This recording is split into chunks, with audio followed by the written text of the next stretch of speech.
मंच पर आसीन मेरे मित्र रूपचंद गौतम जी, अनिता भारती जी, दिनेश आनंद जी और निर्वाण जी, अशोक निर्वाण जी, और दिल्ली पब्लिक लाइब्रेरी बोर्ड के चेयरमैन कनखेड़िया जी और सभागार में उपस्थित सभी मित्रों। समय जो शेड्यूल था उससे हम लगभग 1 घंटा आगे चल रहे हैं, तो ये निश्चित रूप से अब समाप्ति की ओर है और इसलिए मैं बहुत अधिक समय लेकर के एक खलनायक की भूमिका नहीं निभाऊंगा।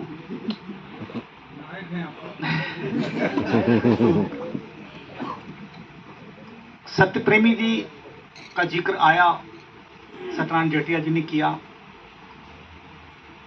और वो इसलिए मैं जिक्र कर रहा हूं कि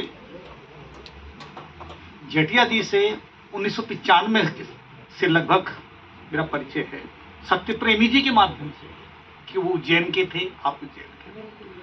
भारतीय दलित साहित्य अकादमी की जो मध्य प्रदेश शाखा थी वो, और मध्य प्रदेश दलित साहित्य अकादमी के जो उनके आयोजनों में मेरा बराबर आना जाना होता था।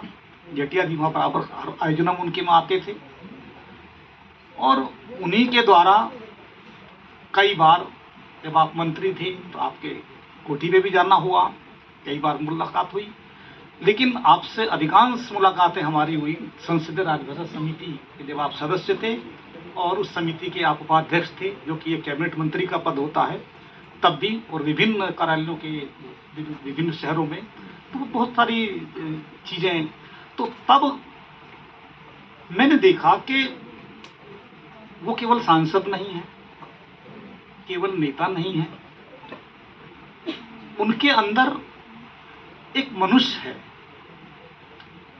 दूसरा, वो एक कवि हैं, कवि हृदय हैं, और केवल कवि नहीं है, वो आशु कवि हैं। बहुत कम लोग जानते होंगे सत्यनारायण जेठिया जी बहुत बड़े आशु कवि हैं।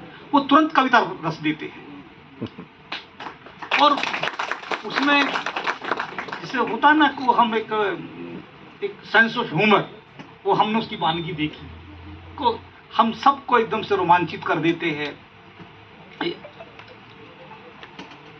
निमिष राय जी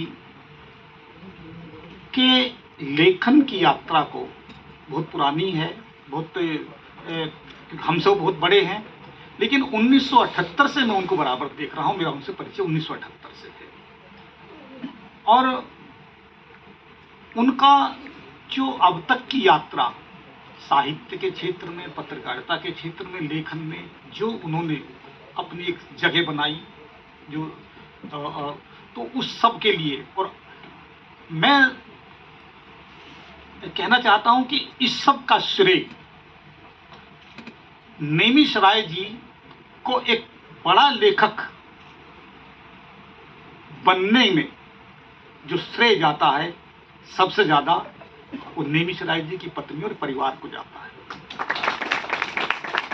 वो इसलिए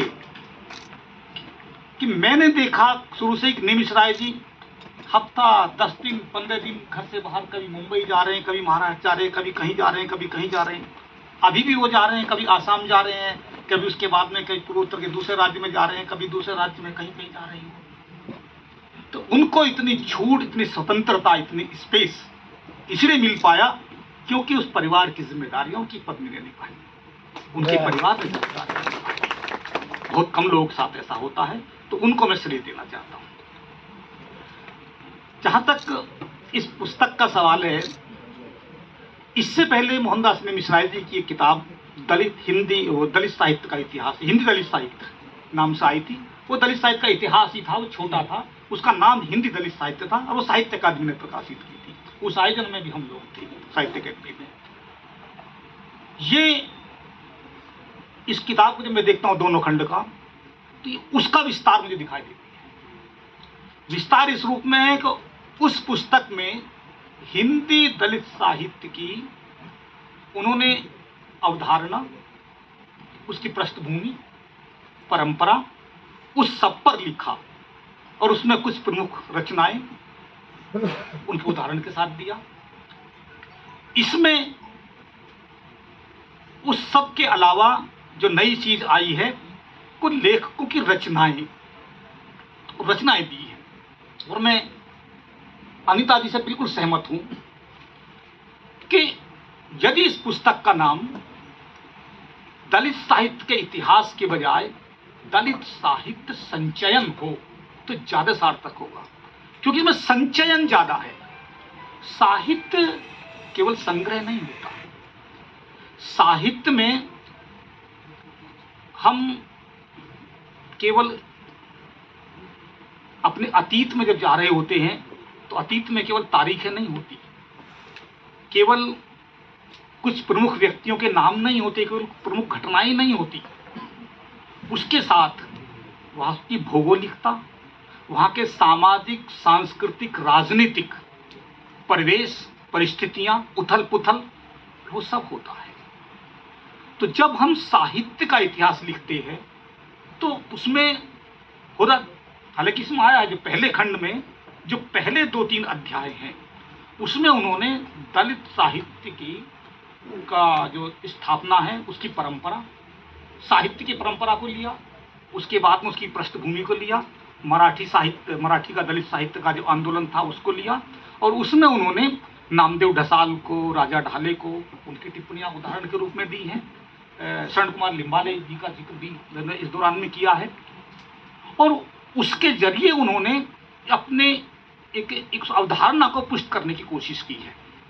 लेकिन हिंदी में दलित साहित्य किस तरह से उभरा और वो किस वैचारिकी को लेकर के आया, और जब हम इतिहास ले रहे थे उस इतिहास का आधार जो वैचारिकी होना चाहिए वो वैचारिकी की व्याख्या नहीं हो पाई। तो ये मुझे लगता है कि इसमें निमिषा जी की कमी नहीं है कि काम इतना बड़ा है को ये 1 साल 2 साल, इसमें 10 साल भी लग सकते हैं, और किसी एक व्यक्ति का काम यदि किया जाए तो संभव लगता नहीं कोई एक व्यक्ति इतना काम करेगा। यदि इस काम को एक टीम बन करके कुछ काम होता और नेमिष राय जी के नेतृत्व में वो काम करते, नेमिष राय जी उसके प्रधान संपादक होते और एक टीम होती और उस टीम में उन लोगों को जिम्मेदारियां बांट के दी गई होती तो शायद व्यवस्थित हो जाता। इसमें हो क्या रहा है कि इसमें कालक्रम के अनुसार चीजें नहीं आ रही है।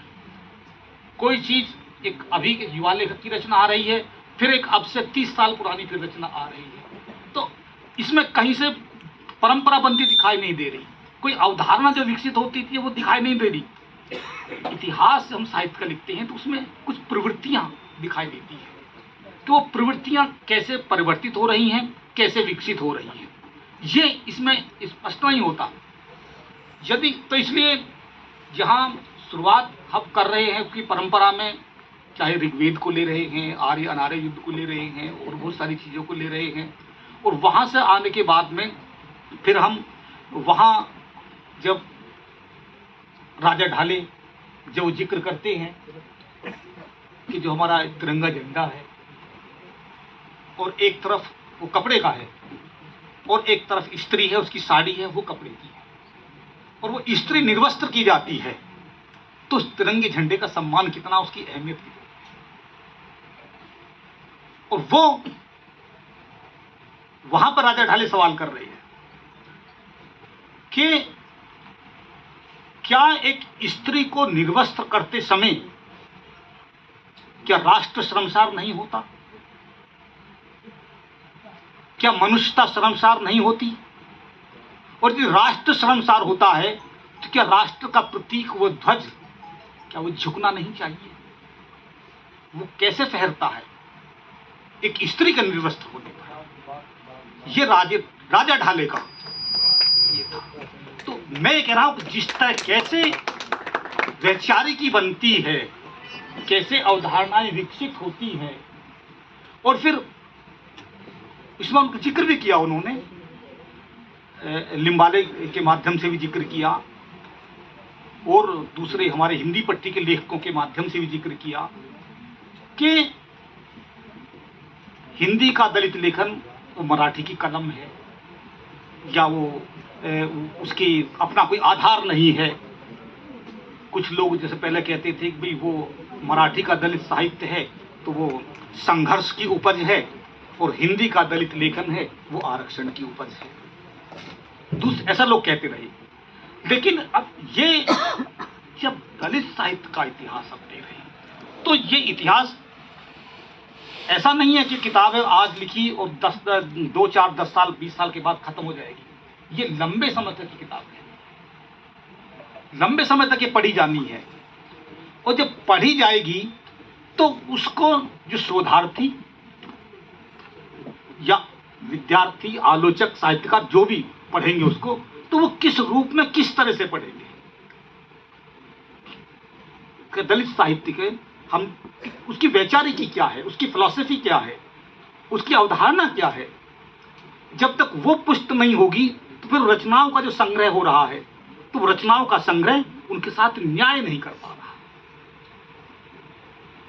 लेकिन ये मैं देख रहा हूं कि ये हर किसी के बस का नहीं होता कि इतना संग्रह इकट्ठा कर लेना, कि हर पीढ़ी की रचनाओं को लेना। जैसे उन्होंने खुद भी कहा कि मैंने चाहे 20 साल का विद्यार्थी है या शोधार्थी है, मैं उनको फोन किया, रचना इकट्ठी